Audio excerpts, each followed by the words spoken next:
Welcome to the third video in making brass. In this video, we're going to cover phases 6, 7, 8, and 9. This is my favorite part because we finally get to start shooting. Connect the Dots is about sharing proven accuracy and precision guidelines, learned in competition, in a way that hunters can use in the field. Hi, I'm Jason Stanley. Welcome to Connect the Dots. The first step in phase 6 is to chamfer and debur the necks. Now, my cases were all under the maximum case value, so I did not trim 5, so I don't need to do that step. That brings us up to step 19. If you're new to this video, these 26 steps, my process for making brass, can be found on my website, ctdshooting.com. Go to the blog section, scroll down to reproducibles, and go clear to the bottom, and you will see this 26-step process. Feel free to download it and then make whatever changes you want to make it your own. All right, step 19. Resize using 4,000 neck tension. Not a big deal, I can measure that. Case shoulder bump 10 thousandths off the chamber dimensions.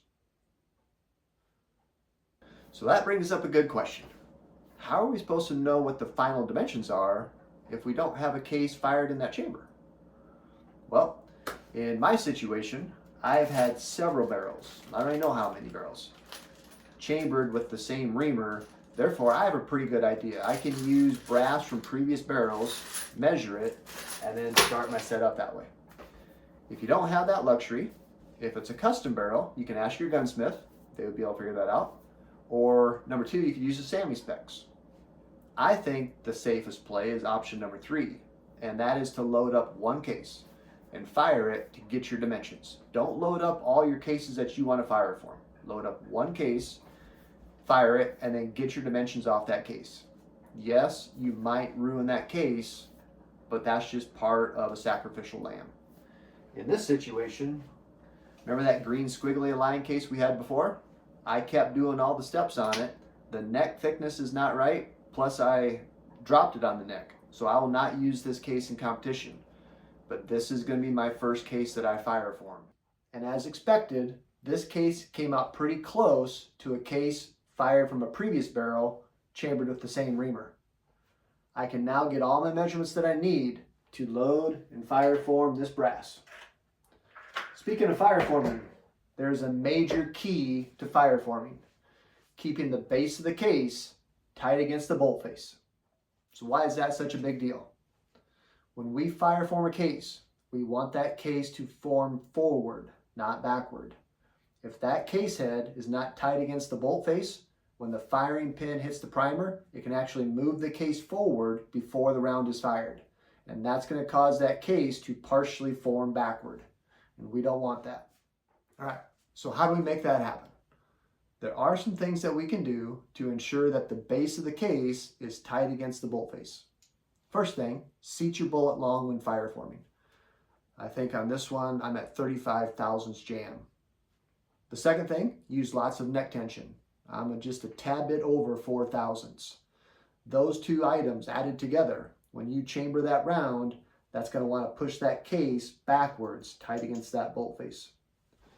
Another thing that you can do, possibly do, is if you can find a powder that will fill up to the case where your bullet sits without causing pressure problems, that's going to help stop that bullet from being pushed into the case, which will move the whole case backwards towards your bolt face. And the last thing you can do, this is a super easy check, is to check your primer. We want your primer recessed into the case. We don't want it sticking out. We'll talk more about that in step 26. So if you want more in-depth information about fire forming, please check out my video, Fireforming. You only get one chance to make good brass. While fire forming, group size means nothing to me. I'm going to use these rounds to zero my scope, blow the cobwebs out of my head by reading the RIN flags again, and also for breaking in the barrel. Yes, I do believe in breaking in the barrel, although that is a horrible name. If you want to hear and see my thoughts on breaking in a barrel, please check out the video before the first round is fired. You can scroll forward to about the 7:20 mark in that video. Phase 6 is going to take me a little while, so I'll see you in a couple weeks. The brass is all fire formed, the barrel's broken in, The scope rings are lapped and bedded, and the scope is on paper. It is now time for phase 7, annealing. But first, I have to clean the case necks, inside and out. On the inside, I use a 30 caliber nylon brush. And then on the outside, I use a product called Never Dull. And I simply wipe it on and then wipe it off with a rag. I will do that for all of my 47 cases here. The reason I'm doing that is if I don't do this, when I anneal, that flame will bake that carbon residue on, and it's going to be very difficult for me to get that off. Fireforming puts stress into this brass, and I want to relieve that stress by annealing. This is going to allow the brass to move correctly on the next firings and resizings. It's the same setup as before, so it goes pretty quick. I still want that deep, dark gold color, but still be shiny.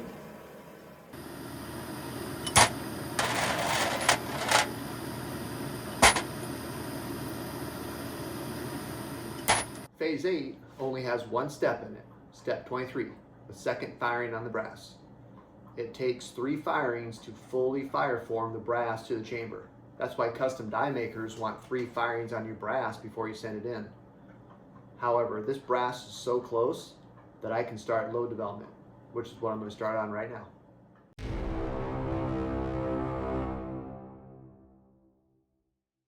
I'm not going to show my whole load development process in this video, but I would like to talk quickly about 2 things. Number 1, only change 1 component at a time. The big 3 components in load development are powder charge, seating depth, and neck tension. I like to solve them in that order. Start low on your powder charge and work your way up. So here's a question. What do you do with the other 2? What do you do with seating depth and neck tension when you're working on powder charge? The answer is start with the longest seating depth and the highest neck tension that you plan on using with that cartridge. And there's 2 reasons for that. Number 1, when you get done with powder charge and you start working on seating depth and then on neck tension, there's only one direction to go. It makes your load development process a lot easier. And number 2, it helps ensure that you will not encounter pressure problems later on. The second thing I'd like to talk to you about is that a tune this early might change. I believe the barrels don't settle in until the 200 round mark or so.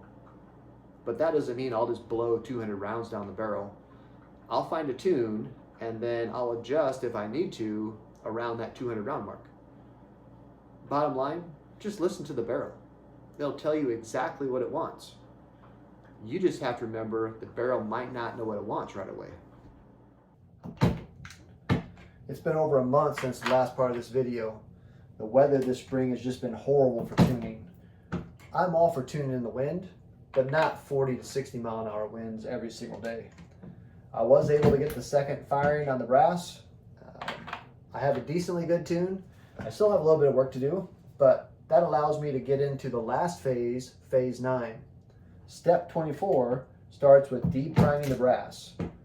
When I trim this brass to length, I want to make sure that I'm going off the base of the case, not off an exposed primer. So I'm going to knock the primers out of all these pieces of brass.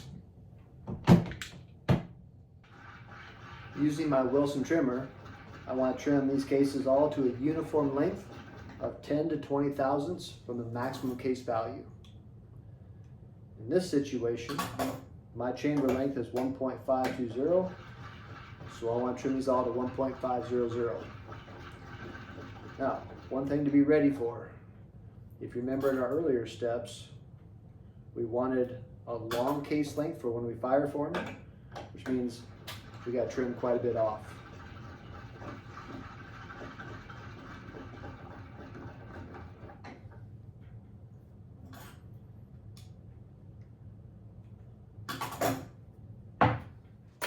Step 25. I'm going to chamfer and debur the necks. I am using a Wilson deburing reamer with a 45-degree shoulder.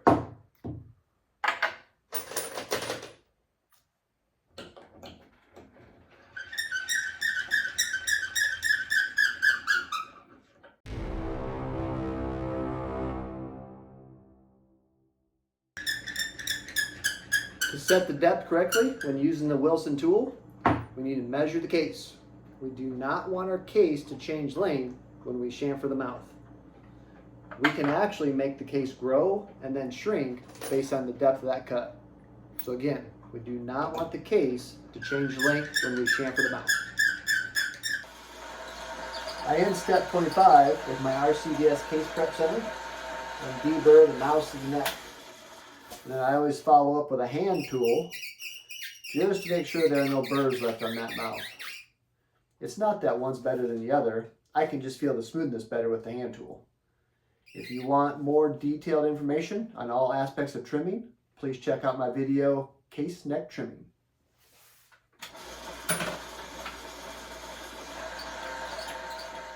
The last step in my brass making process is to uniform the primer pockets and clean out the flash holes. To uniform the primer pockets, I use a Sinclair primer pocket uniformer.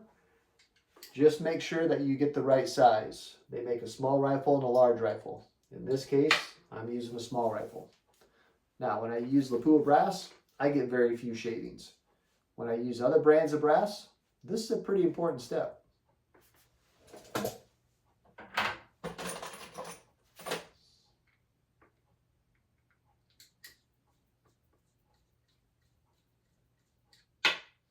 I finished the brass making process by making sure there are no burrs left on the inside of the flash holes.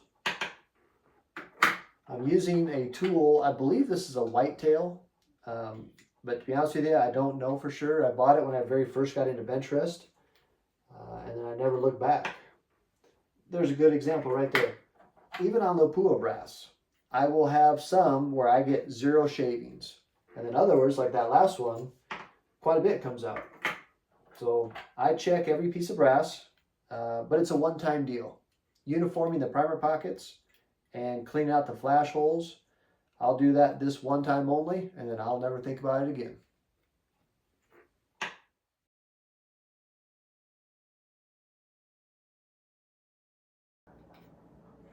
Guys, I'm done. This brass is now ready for competition, or if it was a hunting rifle, for the field. These 47 pieces of brass will last the life of this 30BR barrel, which is anywhere between 4,000 and 6,000 rounds. So with proper annealing and maintenance, I'll get over 100 firings on this brass. And honestly, I could probably keep going. It's just my rule is every time I get a new barrel, I make new brass. Now that we made it to the end, are there things in these videos that you disagree with? Probably. Actually, most likely yes. For example, if you're a hunter, maybe I'm doing things that you think are a complete waste of time. You'd be 100% correct. Maybe you're a long range shooter who you do things that you think are an absolute must that I didn't even talk about. You'd also be 100% correct.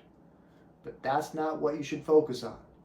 The intent of each video was for you to take 1 or 2 things that maybe you hadn't thought of before, or 1 or 2 things that you can add to your current process to make it just a little bit better. The end goal of brass making is uniformity, making every piece of brass as close to the same as possible. I hope I was able to help you do that. Until next time, enjoy the process.